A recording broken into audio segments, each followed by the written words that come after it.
నమస్తే, welcome to whistle.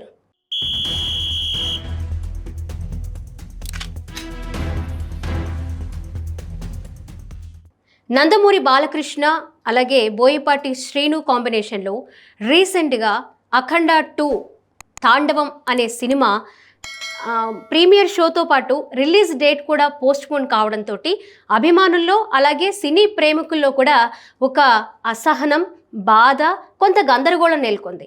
ఎందుకంటే ఈ సినిమా పోస్ట్పోన్పై రకరకాల కారణాలు ఉన్నట్లుగా మనకు వినిపిస్తుంది. ఒకళ్ళు ఫైనాన్షియల్ ఇష్యూస్ అయితే, ఇంకొకటి ఎవరో కుట్ర పన్నారు అని, లేదా స్టే విధించారు అని, ఇలా రకరకాల వాదనలు వినిపిస్తున్నాయి. అసలు ఏది నిజం, ఎప్పుడు రిలీజ్ అయ్యే అవకాశాలు ఉన్నాయి? వీటన్నిటిపై మనతో చర్చించడానికి మనతో పాటు ఉన్నారు whistle editor and chief Subhakar గారు. సార్తో మాట్లాడదాం. నమస్తే సార్. నమస్కారం. సరే, ఈ అఖండ 2 తాండవం సినిమా మీద చాలామంది ఫ్యాన్స్ ఒక ప్లానింగ్స్, హోప్స్ పెట్టుకున్నారు. ఎందుకంటే బాలయ్య బాబు గారి సినిమా అంటేనే ఒక ఆ ఎమోషన్తో కూడుకున్నది, అందరికీ చాలా ఇష్టమైన సినిమా కోసం ఎదురు చూస్తూ ఉన్నారు. ఇప్పుడు ఈ పోస్ట్ పోన్ అవడంపై రకరకాల వాదనలు వినిపిస్తున్నాయి. అసలు ఎలా చూడాలి, ఏమేం కారణాలు అయ్యి ఉండొచ్చు సార్? రాజకీయ విశ్లేషణలు చేసే అలాంటి జర్నలిస్ట్ని కూర్చోబెట్టి మూవీ గురించి అడగటం అది మీ సాహసం. సార్, రెండు, ఇది పెద్ద వార్త అయ్యింది వాస్తవానికి. ఈరోజంతా పూర్తి ట్రెండింగ్లో దీని మీద రకరకాల న్యూస్ మొత్తం వెబ్ అంతా ఈ అఖండ మీదే ఉంది. అయితే దీంట్లో వాస్తవాలు ఏంటి అనేది ప్రజలకు చెప్పాల్సిన బాధ్యత మీడియా సంస్థల మీద ఉంది. కాబట్టి ఆ బాధ్యతాయుతమైన జర్నలిజంలో భాగంగా ఈ సినిమాకి సంబంధించి ఏంటి బ్యాక్గ్రౌండ్ అనేది మనం చెప్పాల్సిన అవసరం ఉంది. సో ఈ 14 రీల్స్ అనే నిర్మాణ సంస్థ రామ్ ఆచంట, గోపి ఆచంట, అంతకుముందు శుంకర అనిల్ పార్ట్నర్గా ఉండేవాళ్ళు తొలినాళ్ళలో. తర్వాత ఆయన బయటకు వచ్చేసి వీళ్ళిద్దరూ అన్నదమ్ములు ఈ సంస్థని స్టార్ట్ చేసి ముందుకు తీసుకెళ్లారు. ఈ సంస్థకి గతంలో లెజెండ్ అని ఒక ఇదే బాలకృష్ణ హీరోగా ఒక సినిమాని నిర్మించిన పరిస్థితి. అది సూపర్ హిట్ అయింది 2014 ఎలక్షన్స్ ముందు అనుకోండి బహుశా. కొంచెం ఆర్థిక ఇబ్బందులు ఈ సంస్థ, ఈ 14 రీల్స్ నిర్మాణ సంస్థ ఆర్థిక ఇబ్బందుల్లో ఉండి తెలిసి వాళ్ళకి ఎంతో కొంత సాయం చేద్దాం అనే ఉద్దేశంతోనే ఈ సినిమాకి బాలకృష్ణ గారు ఒప్పుకున్నారు అనేది మనకున్న ప్రాథమిక సమాచారం.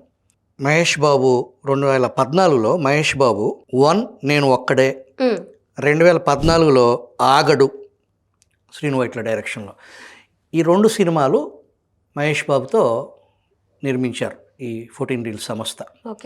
ఆ సమయంలో ఈరోస్ అనే ఒక కార్పొరేట్ ఫినాన్షియల్ నిర్మాణ రంగానికి సంబంధించిన మూవీ ఇండస్ట్రీకి సంబంధించిన ఒక కార్పొరేట్ సంస్థ ఈరోస్ అనే సంస్థ దీంట్లో 14 రీల్స్లో పెట్టుబడి పెట్టింది.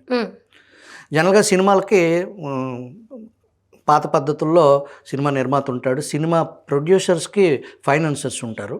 వాళ్ళు ఆ సినిమా రిలీజ్కి ముందు వాళ్ళు డిస్ట్రిబ్యూటర్స్ నుంచి కలెక్ట్ చేసిన మనీ సినిమా అమ్ముకుంటారు, రిలీజ్కి ముందే ఆ అమౌంట్ ఇవ్వటం ఒక ప్రైవేట్ వాతావరణంలో జరుగుతుంది. ఇదే స్టైల్ని దాని కార్పొరేట్ సంస్థ ఈరోస్ అనే సంస్థ ఈ సినిమాలకి ఇన్వెస్ట్ చేసి దాంట్లో వాళ్ళ ఇన్వెస్ట్మెంట్ ప్లస్ 18% ఇంట్రెస్ట్, అసలు ప్లస్ వడ్డీ 18% వడ్డీతో మాకు కట్టాలి అనేది ఈ 2 సినిమాలకు సంబంధించి, మహేష్ బాబు సినిమాలకు సంబంధించిన 2 సినిమాలకు సంబంధించి 2014లో ఒప్పందంలో భాగంగా ఆ సినిమాలో అనుకున్నంత విజయం సాధించకపోవటం, వీళ్ళు కట్టాల్సిన డబ్బులు ఆ ఈరోజు సంస్థకి 14 రీల్స్ కట్టలేకపోవటం, అది మెడ్రాస్ కోర్టు వరకు వెళ్ళటం. కోర్టు ఆనాడే 2014 ఆ తర్వాత కోర్టుకు వెళ్ళిన పరిస్థితుల్లో 11 కోట్లు వీళ్ళు కట్టాలి ఈరోజు సంస్థకి. అట్లాగే దూకుడుకు సంబంధించి పూర్తి రైట్స్, టైటిల్ రైట్స్ కానీ ఆ దూకుడు రెవెన్యూకి సంబంధించిన వ్యవహారం, అది ఓటీటీలోనైనా టెలివిజన్స్లో ఎక్కడొచ్చినా దానికి సంబంధించిన రెవెన్యూ కూడా 14 రీల్స్ సంస్థకి చెల్లదు, వీళ్ళకే వస్తుంది అనేది అది 11 కోట్లు ప్లస్ దూకుడు రెవెన్యూ రైట్స్ తీర్పు వచ్చింది. దాన్ని వీళ్ళు అప్పీల్ చేయటం, అక్కడ నుంచి Madras single bench, division bench, supreme court అట్లా వెళ్ళే పరిస్థితి న్యాయ పోరాటం ఈ 2 సంస్థల మధ్య జరుగుతూనే ఉంది.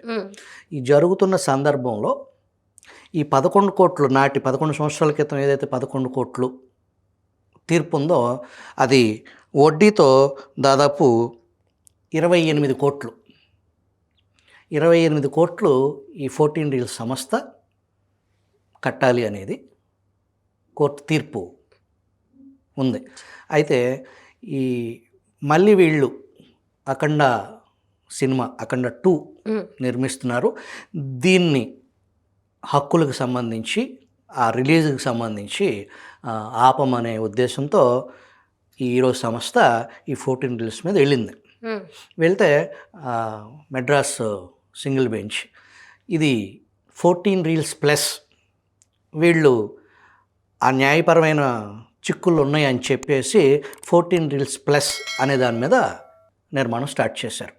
ఓకే, ఎంటర్టైన్మెంట్ వల్ల ఇప్పుడు 14 రీల్స్ ప్లస్గా మార్చి ఉన్న పేరుకి ప్లస్ యాడ్ చేశారు. ఆ బెంచ్ ఏదైతే సింగిల్ బెంచ్ ఈ నిర్మాణ సంస్థ వేరు ఆ నిర్మాణ సంస్థ వేరు అని ఈ 14 రీల్స్ యాజమాన్యానికి అనుకూలంగా తీర్పు వచ్చింది. బహుశా ఆ తీర్పు వచ్చింది కదని చెప్పేసి వీళ్ళు కూల్గా ఉన్నారేమో. ఆ తర్వాత డివిజన్ బెంచ్కి వెళ్ళింది. డివిజన్ బెంచ్కి వెళ్ళినప్పుడు ఇది 14 రీల్స్ ప్లస్ అనేది 14 రీల్స్ దాని యాజమాన్యం ఒకళ్ళే. సో మీరు ఈ సినిమాని ఆపండి, స్టే, అదర్వైజ్ పేమెంట్ చేయండి అనేది దీనికి సంబంధించిన సారాంశం. కోర్టు సూచన మేరకు ఆ హీరో సంస్థకి 14 రీల్స్కి ఉన్న గతంలో 2014లో జరిగిన 2 సినిమాలకు సంబంధించిన పెట్టుబడి వ్యవహారంలో ఆ చెల్లింపుల జాప్యానికి సంబంధించి కోర్టు తీర్పు కారణంగా ఇది ఆగింది.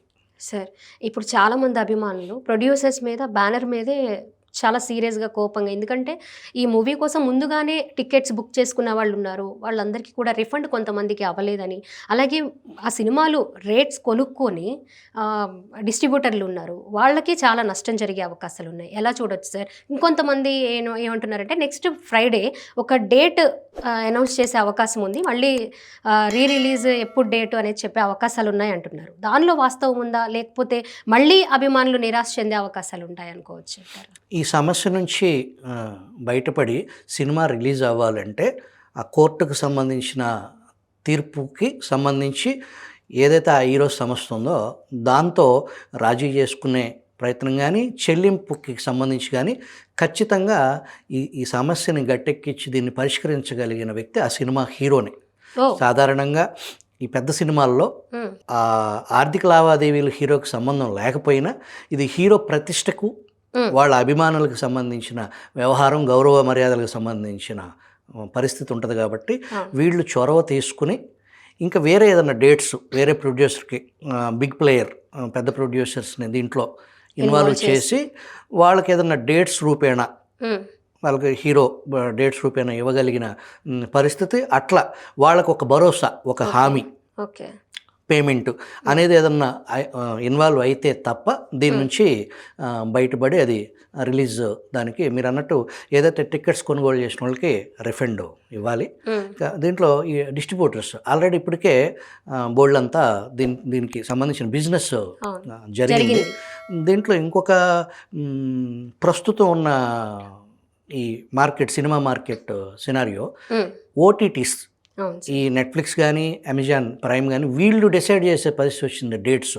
ఈ సినిమాకి వచ్చేటప్పటికి అఖండ 80 కోట్లు అయితే వెరీ హ్యూజ్ మనీ. 80 కోట్లకి నెట్ఫ్లిక్స్ ఆల్రెడీ ఒప్పందం కుదుర్చుకుంది. దాంట్లో వాళ్ళు విడతల వారీగా ఆ అమౌంట్ రిలీజ్ చేస్తారు. 30%, 40%, ఎండ్ ఆఫ్ ది డే ఆ షో ప్రీమియర్ అవుతున్న టైంలో ఫైనల్ పేమెంటు. అట్లా ఇప్పుడు ఈ నెట్ఫ్లిక్స్కి ప్రయారిటీ ఉంది. ఆ ఫెస్టివల్ ఆ డేట్స్కి దాన్ని ప్రీమియర్ చేయాలనే దానికి సంబంధించి. సో నెక్స్ట్ డేట్ వ్యవహారం కూడా నెట్ఫ్లిక్స్ యాజమాన్యం కూడా ఇన్వాల్వ్ అయ్యి ఈ డేట్లో ఇప్పుడు హీరో సంస్థతో వీళ్ళు రాజీ పరిష్కార మార్గం, ఆ పేమెంట్ మార్గం చూసుకోవాలి. At the same time Netflix కూడా ఇన్వాల్వ్ అవుతుంది డేట్లో. వాళ్ళకు కొన్ని కంఫర్ట్ డేట్స్, వాళ్ళ ప్రయారిటీ డేట్స్ ప్రకారంగానే దీన్ని రిలీజ్ డేట్ అనేది అనౌన్స్మెంట్ చేయాల్సిన పరిస్థితి ఉంది. ఓకే సార్, చాలామంది అభిమానులకు వచ్చేసరికి ఏదైతే ఆ బ్యానర్ ఉందో బ్యానర్ మీద ప్రొడ్యూసర్స్ మీద మాట్లాడుతున్నారు. మీరు ఇప్పుడు హీరో ఇన్వాల్వ్మెంట్ ఉండాలి, ఖచ్చితంగా ఇన్వాల్వ్ అవ్వాలి. అలాగే ఏదైతే అమెజాన్ ప్రైమ్ ఇవన్నీ ఇన్వాల్వ్ అయ్యి ఆ పేమెంట్ 28 కోట్లు ఏదైతే ఉందో అది చెల్లించడమా లేకపోతే ఇంకేదైనా బడా ప్రొడ్యూసర్లని ఇన్వాల్వ్ చేయడమా అనే దాని మీద డిపెండ్ అయ్యి ఉంది అంటున్నారు. దీని ప్రకారం బాలయ్య బాబు గారు మాట్లాడాలి లేదా స్పందించాలి దానికి సంబంధించి అనే అవకాశాలు ఏమైనా ఉన్నాయంటారా సార్? ఆయన మాట్లాడే అవకాశాలు. ఈ సినిమా తేజస్విని నందమూరి వాళ్ళ చిన్న కూతురు ప్రజెన్స్ అనేది ఆ టైటిల్ కార్డు ఆవిడ సమర్పిస్తున్నట్లు, అంటే ఆవిడ ప్రొడ్యూస్ చేసే దాంట్లో బాధ్యురాలు కాకపోయినప్పటికీ కూడా గౌరవప్రదంగా డేట్స్ ఇచ్చిన దానికి సంబంధించి ఆయన చిన్న కుమార్తె పేరుతో ఇది రిలీజ్ అయ్యే పరిస్థితి. కాబట్టి జనరల్గా ఇప్పుడు ఆ గతంలో హరిహర వీరమల్లు, పవన్ కళ్యాణ్కి సంబంధించిన సినిమా వివాదాలు పోస్ట్ పోన్ అవ్వటం, దానికి సంబంధించి అటు పక్కన రత్నం కూడా పెద్ద ప్రొడ్యూసర్, కొన్ని చిక్కులు ఉన్నాయి. దానికి కొంత హీరో తరపున ఆ డేట్స్తో అడ్జస్ట్ చేసి ఇంకో ప్రొడ్యూసర్కి అవకాశం కల్పించే పరిస్థితుల్లో దాన్ని అడ్జస్ట్మెంట్ చేసుకునే వ్యవహారం ఇది. సినిమా రిలీజు అది హిట్టా ప్లాపా అనే దాని వరకు అది జడ్జిమెంట్ జనాలకి. But end of the day announce అయిపోయి ఎక్కడైతే ఫినాన్షియల్ ఇష్యూస్ వచ్చేసి సినిమా ఆగిపోయిన వ్యవహారం ఉంటుందో అక్కడ ప్రతిష్ట అంతా హీరోకి సంబంధించిన, అది పర్సనల్ అయిపోద్ది, అది హీరోకి సంబంధించిన వ్యవహారం. అక్కడ దానికి ఇక చుట్టరెక్కలు బొజ్జగింపులు అట్లా ఏమి ఉండవు. ఆ హీరో ప్రతిష్టను కాపాడుకోవటం కోసం అది ఏ హీరో అయినా ఇన్వాల్వ్ అవ్వాల్సిన పరిస్థితి. అది వేరే చిన్న హీరోలు అయితే చేతులు ఎత్తేస్తారు, వాళ్ళ మాట వినే పరిస్థితి ఉండదు. ఇది పెద్ద హీరో, అగ్ర హీరో కాబట్టి ఆ హీరో ప్రతిష్టకు సంబంధించిన వ్యవహారం కాబట్టి ఖచ్చితంగా ఇన్వాల్వ్ అయితేనే సమస్య పరిష్కారం అయ్యే పరిస్థితి ఉంటుంది. సార్, ఒక చివరి ప్రశ్న. పెద్ద బడా హీరోల సినిమాలు కూడా పోస్ట్ పోన్ అయిన సందర్భాలు ఉన్నాయి, కానీ ఒక 2-3 రోజులు ముందుగానే తెలియడము, ముందుగానే దాన్ని అనౌన్స్ చేయడం అధికారికంగా అనేవి చూసాం. కానీ లాస్ట్ మినిట్లో టికెట్స్ రేట్స్ పెంచుకోవచ్చు, అలాగే ప్రీమియర్ షో రిలీజ్ చేసుకోవచ్చు అన్న తర్వాత ఆ ప్రీమియర్ షోతో పాటు రిలీజ్ కూడా పోస్ట్ పోన్ కావడం ఒక బాలకృష్ణ గారి సినిమాకే ఉందా, లేకపోతే గతంలో ఇలాంటి సందర్భాలు ఏమన్నా ఉన్నాయనుకోవచ్చు సార్? అట్లా కొన్ని జరిగిన దాఖలాలు ఆ మూవీ ఇండస్ట్రీ పరంగా నాకు అంత అనుభవం లేదు. కానీ బట్ ఈ విషయంలో ఫస్ట్ టైము ప్రీమియర్ షో ఆపేస్తున్నాము, దానికి చింతిస్తున్నామని చెప్పేసి ట్వీట్ చేశారు. ఇప్పుడు ఏమో ఏకంగా సినిమా రిలీజ్ విడుదల ఆగిపోతుంది అనేది, అది పూర్తి స్థాయి బాధ్యతారాహిత్యం. ఏదైతే సినిమాకి సంబంధించి ఆ సినిమా నిర్మాణ సంస్థ అక్కడ దాకా సమస్యని తీసుకొచ్చి డేట్ అనౌన్స్ చేసేసి మీరు చెప్పినట్టు టికెట్ రేట్స్ పెంచుకునే ఒక జీవో తీసుకొచ్చేసి ఓవరాల్గా ఆ సినిమాని అభిమానించే అభిమానులు అందరినీ ఇట్లా దీన్ని ఒక న్యూస్ కింద క్రియేట్ చేసి మనం దీని గురించి మాట్లాడుకునే పరిస్థితి కల్పించిన పరిస్థితి మట్టుకి అది నిర్మాణ సంస్థ బాధ్యత రాహిత్యం కిందే చూడాలి. దీనికి సంబంధించి మనకు ప్రస్తుతం అందుతున్న సమాచారం, ఉత్తరాంధ్ర ఈ సినిమాకి సంబంధించి 13.5 కోట్లు, ఈస్ట్ గోదావరి 8 కోట్లు, వెస్ట్ గోదావరి 6.5 కోట్లు, ఎంత డిస్ట్రిబ్యూటర్స్, కృష్ణ 7 కోట్లు, వీళ్ళ own release 14 Reels own release. గుంటూరుకే 9.5 కోట్లు, నెల్లూరు 4.5 కోట్లు, సీడెడ్ 24 కోట్లు, నైజాం 27 కోట్లు, ఓవర్సీస్ 30 కోట్లు, రెస్ట్ ఆఫ్ ఇండియా 5 నుంచి 10 కోట్లు. మామూలుగా ఇప్పుడు ఈ లెక్కల ప్రకారం 125 కోట్లు. ఆ నెట్ఫ్లిక్స్ ఓటీటీ 80 కోట్లు, 200 కోట్లకు సంబంధించిన వ్యాపారం జరిగింది. దీనికి సంబంధించి 28 కోట్లు వ్యవహారాన్ని ఈ స్థితికి తీసుకురాకుండా పరిష్కరించుకోవాల్సిన నైతిక బాధ్యత పూర్తిగా నిర్మాణ సంస్థదే.